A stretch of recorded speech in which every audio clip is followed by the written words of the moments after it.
Hi guys, welcome to our channel. இன்றைக்கி ஆடி கடைசி வெள்ளி, ஆடி பூரம்.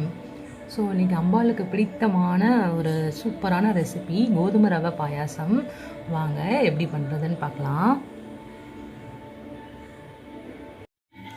கோதுமை ரவை பாயாசத்துக்கு இது வந்து நான் இதில் 100 அலாக்குக்கு 50 அலாக்கு வந்து ஜவ்வரிசி எடுத்து வச்சுருக்கேன். இதில் 100 அலாக்கு வந்து கோதுமை ரவை எடுத்து வச்சுருக்கேன்.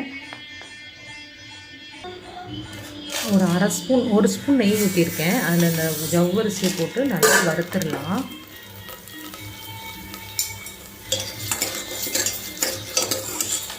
இப்போ இந்த ரவையும் தான் சேர்த்து வறுக்க போகிறோம்.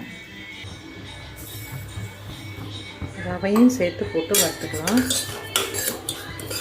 ரவை நீங்கள் கொஞ்சமாக போட்டாலும் இது நிறையா வரும். கோதுமை ரவைனால் உங்களுக்கு எவ்வளோ தேவையோ அந்த அளவுக்கு போட்டுக்கோங்க. கொஞ்சமாக போட்டாலும் நிறையா வரும். இது ஒரு 4 டம்ளருக்குள்ளே நிறையாவே வரும் பாயாசம்.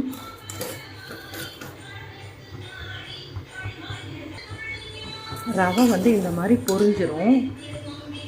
நல்லா பொரியிற ஸ்மெல் சூப்பராக வரும். அந்த மாதிரி ஸ்மெல் வர்றப்ப இதில் வந்து 1 டம்ளர் நம்ம வந்து தண்ணியும் 1.5 டம்ளர் பாலும் ஊற்றி வேக வச்சிடலாம். நல்லா கொதிக்கிற வேணும்.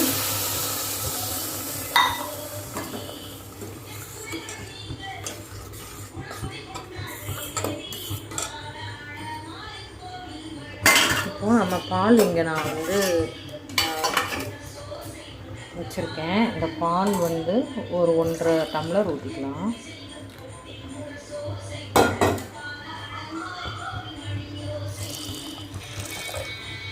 இது ஃபுல் க்ரீம் மில்க்கு. ஸோ நீங்கள் பார்த்து ஊற்றிக்கோங்க. தண்ணியும் பாலும் கலந்து மிக்ஸ் பண்ணி கூட ஊற்றிக்கலாம். இதுக்கு தான் 1.5 டம்ளர் பால், 1.5 டம்ளர் தண்ணி. இப்போ இந்த பால் வந்து தண்ணி நான் கலந்து ஊற்றிருக்கேன். டக்குன்னு வெந்துடும், சீக்கிரம் ஆகிடும் இந்த பாயாசம். வேகட்டும். பாயாசம் வெந்திட்டுருக்கு. தண்ணி வந்து ரொம்ப கட்டியாகிற மாதிரி இருந்துச்சுன்னா கொஞ்சம் கெட்டில் வெந்நீர் வச்சுக்கோங்க, வெந்நீர் ஊற்றிக்கோங்க. இப்போ நான் ஒரு 1/2 டம்ளர் எனக்கு கெட்டியாகிற மாதிரி இருந்தது, அதனால் 1/2 டம்ளர் தண்ணி ஊற்றிருக்கேன், வெந்நீர். 100 ரவை தான் போட்டோம். நிறைய பாயாசம் வரும், அதனால தான் சொன்னேன் 100 ரவை போட்டாலே ஒரு 5-6 பேர் தாராளமாக குடிக்கலாம். இப்போ நம்ம அதுக்கு வந்து வெள்ளை நாட்டு சக்கரை போட்டுடலாம். 100 கிராம் நான் வந்து ரவை போட்டுக்கனால 100 கிராம் நாட்டு சக்கரை, அப்புறம் 100 கிராம் சுகர், நம்ம நார்மல் சுகர் இருக்கு இல்லையா, அதுவும் போட்டுக்கலாம்.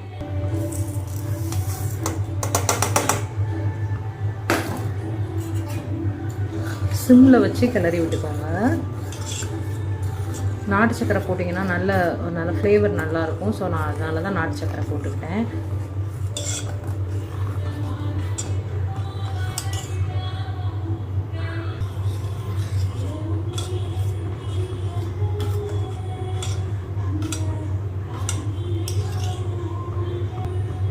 நாலு ஏலக்காய் தட்டி வச்சுருக்கேன், தட்டிடலாம். இப்போது நெய் போட்டு முந்திரி பருப்பு கிஸ்மிஸ்லாம் தாளித்து ஊற்றிடலாம். அப்புறம் இது கட்டியாக தான் இருக்கும். நீங்கள் சர்வ் பண்ணுறப்போ வந்து பால் ஊற்றி சர்வ் பண்ணிக்கோங்க.